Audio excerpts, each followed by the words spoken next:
तीन बहनों की लालची भाभी।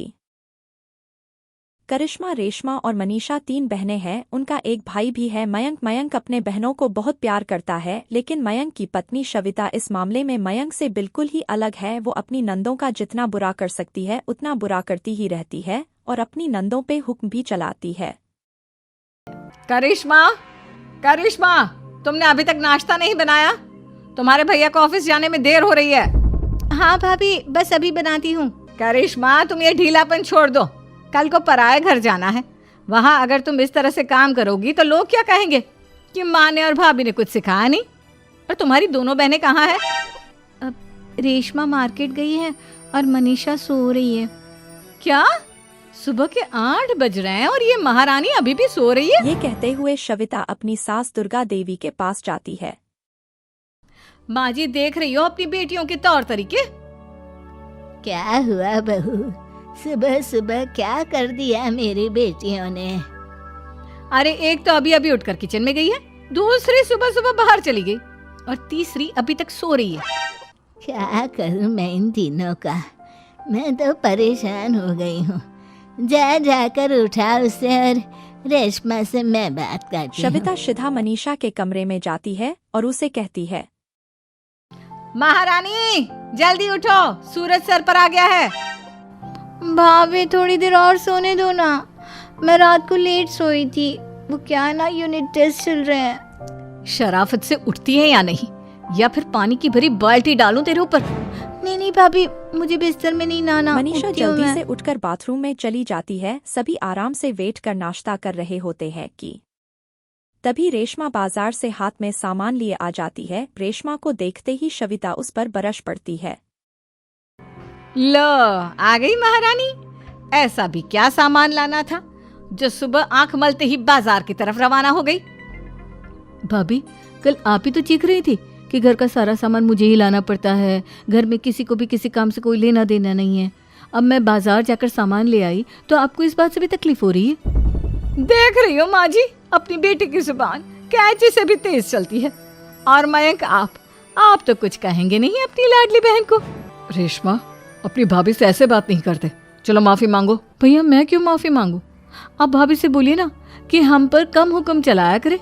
हम इस घर की बेटियां हैं और आपकी पत्नी की ननद है, नौकरानी नहीं। लो, कर लो बात। इनकी भलाई के लिए कुछ भी बोलो तो इन्हें बुरा लग जाता है। इस घर में यही इज्जत है मेरी।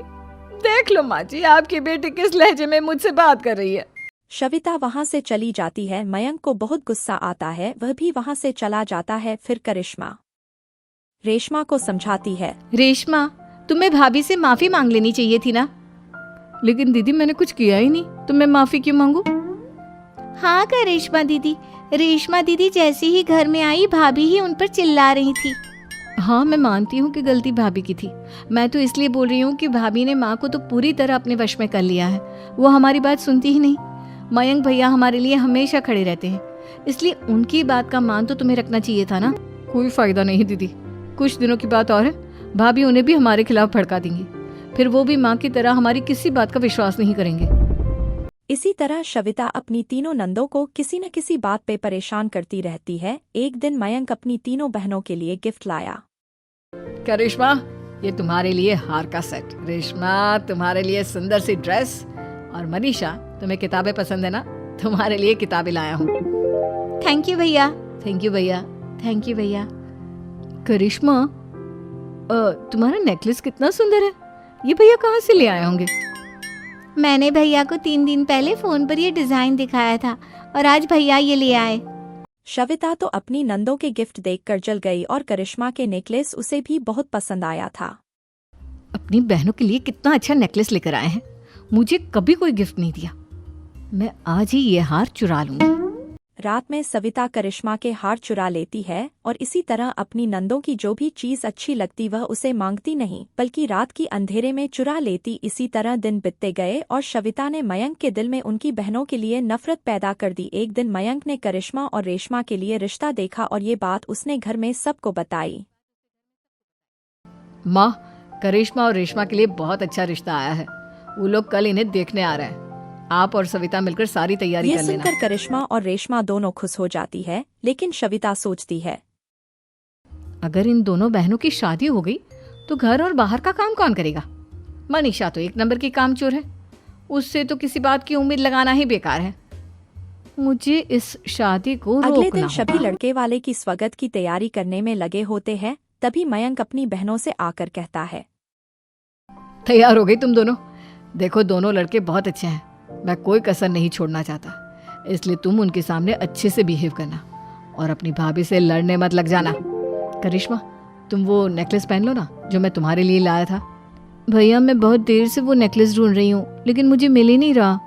क्या तुमने नेकलेस खो दिया? तुम्हें पता भी है वो कितना महंगा था? तुम कोई काम ढंग से नहीं कर सकती।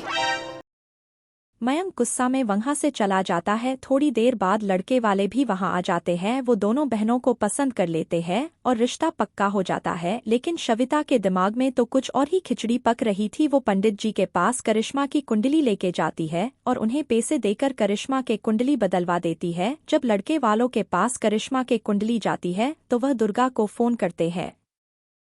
बहन जी, हमने करिश्मा की कुंडली अपने पंडित जी को दिखाई थी। आपकी बेटी की कुंडली नहीं बल्कि दोषों का पिटारा है।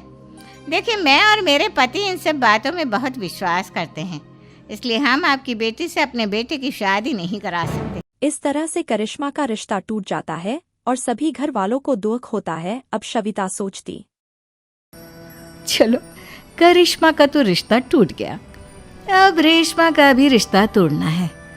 क्या करूं क्या करूं? अब शविता आवाज बदलकर किसी अननोन नंबर से रेशमा के होने वाले ससुराल में फोन करती है। हेलो, मैं कौन हूँ कौन नहीं ये आपके लिए जानना ज़रूरी नहीं।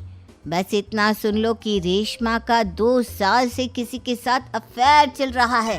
बस रेशमा का रिश्ता तोड़वाने के लिए शविता का इतना कहना काफी था। अब रेशमा का भी रिश्ता टूट गया और दुर्गा देवी ने रेशमा को खूब खरी खोटी सुनाई और उसे बार बार उस लड़के के बारे में पूछने लगे। आप दोनों मुझे क्यों परेशान कर रहे हो? अरे कोई लड़का होगा मेरी लाइफ में तो मैं बताऊंगी ना। जब कोई है ही नहीं तो कहाँ से लाऊं मैं कोई लड़का? तो तेरे होने वाले ससुराल वालों को फोन किसने किया था? माँ मैं नहीं जानती किसने फोन किया था, मैं सच कह रही हूँ। मैं तो पहले ही कह रही थी इसकी लगाम खींच कर रखो, लेकिन मेरी सुनता ही कौन है। आप चुप रहिए भाभी, ये सब आपका ही किया धरा है। अब तीनों बहनों को विश्वास हो जाता है कि सब उनकी भाभी ही कर रही है। तीनों बहनें अपनी भाभी को सबक सिखाने के लिए एक वकील कर लेती है और घर में हिस्सा मांगती है। देखो भैया, माँ बाप की जायदाद में जितना बेटों का हक होता है उतना ही बेटियों का, इसलिए इस घर के 4 हिस्से होंगे और हमें अपना हिस्सा चाहिए।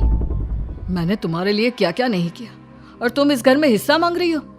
भैया, आप और माँ हम बहनों की कोई बात नहीं सुनते हो और भाभी हमारी शादी नहीं होने देगी क्योंकि उन्हें लगता है कि आप हमारी शादी में ज्यादा पैसा लगाओगे और उन्हें हम जैसी फ्री की नौकरानी कहाँ मिलेगी। तो हम भाभी के साथ तो रह नहीं सकते, हम बहनों को अपना हिस्सा चाहिए।